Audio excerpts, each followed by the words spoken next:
Cutlets fish చేసి చూపిస్తున్నాను.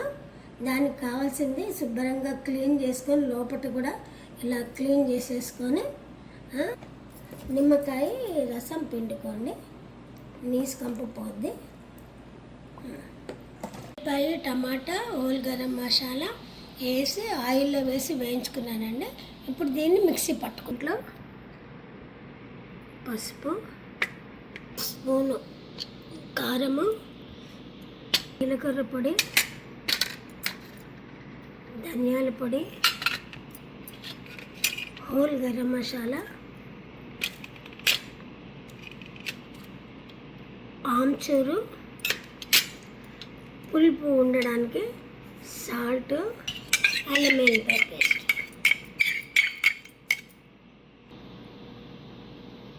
కొంచెం ఆయిల్ వేసుకోవాలండి.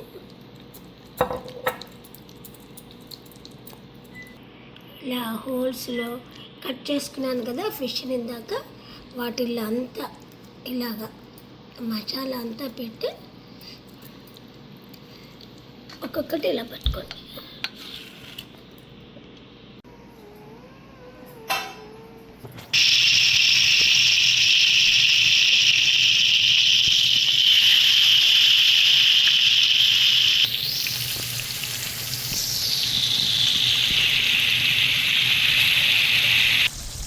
ఇప్పుడు ఇలా సిమ్లో పెట్టుకొని వేయించండి.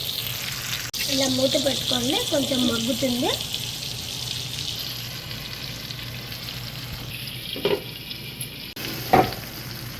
ఇప్పుడు ఇలాగా తిరుగుతుంది.